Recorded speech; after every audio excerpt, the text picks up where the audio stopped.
Hey there, and welcome to finishing Section 9, or Ryuken Unit 9 as they are now known. So there's going to be Motoko and Batou being finished off. And first up, just going to introduce the red to all of the panels that need to be turned red. And then we'll crack on with all the other details. So I'll get that done, I'll be back in a second. So here's all of our reds applied then. And next up, going to start adding highlights onto everything. First of all then, just going to highlight the main weapon and all of the outfit where I want things to be different. Here's the weapon and the plate armour highlights, all done then, just using white, keeping it thin, keeping it fine. And you can see that this means that the plates now stand out quite a lot from the sort of leather, if you like, of the clothing, as opposed to the actual plates of the clothing. And this is how I'm going to be keeping the colours separated. So then next up I'm going to be moving into working on the reds and working all the highlights up on the red, because I haven't quite decided how I'm going to knock back tones. Also where there's straps like the belt strap or what have you, except additional straps that I haven't already used the black ink on, I'll go in and drop them in, like I don't know if you can. Just coming off the back here, there's some straps that loop up around the shoulder and there's some plates on the shoulder, so I just want to ink those in, get them done. But yeah, so there you go. Getting through the final stages. So I'm going to get in the red plates, doing the rest of those black inks, and then we'll be into the home straight of just dealing with flesh and such forth. So I will get that all highlighted and I shall be back in a minute. Here we have it then, all the reds have been highlighted. Had some green paint on the ghost, so just started blocking in the comm logs.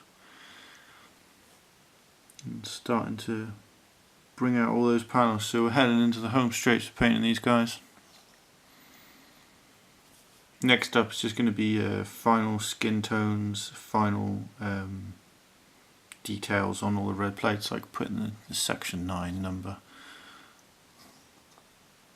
on the shoulder pads and putting glows. And you notice I haven't put in the eyes yet, or the glows in the headpiece on Motoko there. But the headpiece on Motoko and the eyes in Batou, they are going to have blue glows, just because it keeps them consistent with the rest of the force. Started off using blue eyes, so I'm going to carry on using blue eyes, although now that we have escaped the clutches of the Ryuken, the Japanese Secessionist Army will in future have green comm logs just to sort of match in with the green glowiness on the ninja. Thought about doing it blue, but it's a little bit pano for my taste, so we're going to just stick with the green. Also quite like the different colour glow for the comm log versus the eyes, except in the case of the ninja, who will always be the green glows, at least amongst my guys. So I'm going to crack on with all the final details and I will be back with you with these all based and done, skin all in, everything finished. So I shall see you in a moment. Here we have it then, the completed Section 9, or Ryuken Unit 9 as they're known. On the left then we've got Motoko, who have given violet eyes, which you might just about be able to see there. And you'll notice on the shoulder pads there's some icons, so if I just twist Motoko, you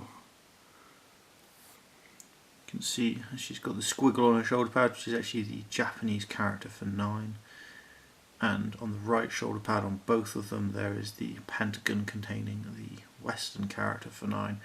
This is vaguely in keeping with the iconography from the book, but not entirely. You also notice on the shoulder pad Motoko here there are 3 white dots, and that partly matches in with the symbol for Ryuken Unit 9. So I'll give them a quick twist and you can judge whether they are worthy or not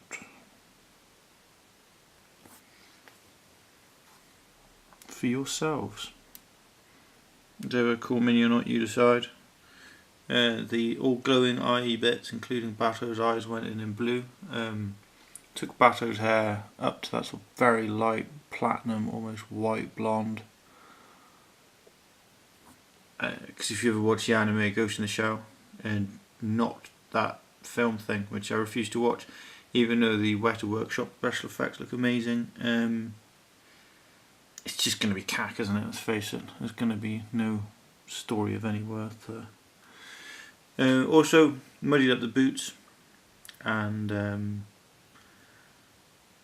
did some last minute bits and pieces. Not that you can see them right now. I'll point them back out in a minute. But there are also sort of Motoko's connection points.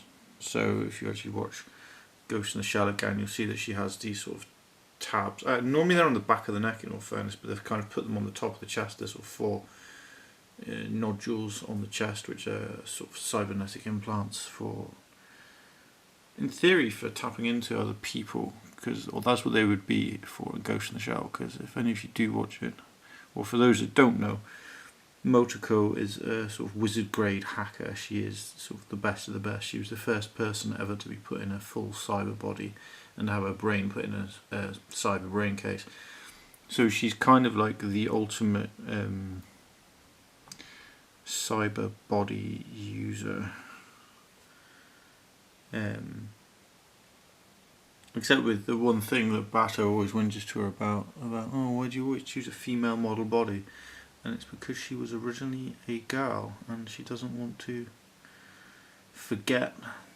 Well, that's the inference. It's important to her that she is who she is and that reflects on who she was, because otherwise, how would a little girl that had grown up swapping bodies all the time be able to identify herself? And hence it's the opposite of the Ghost in the Machine, because it's now the question of when does person become machine, when does machine become person. So I hope this has been some interest to you, and that you're getting all of your stuff painted up to awesome standards and in ways that are just right for you and your forces. Thank you for watching, have a good one and take care. Bye bye.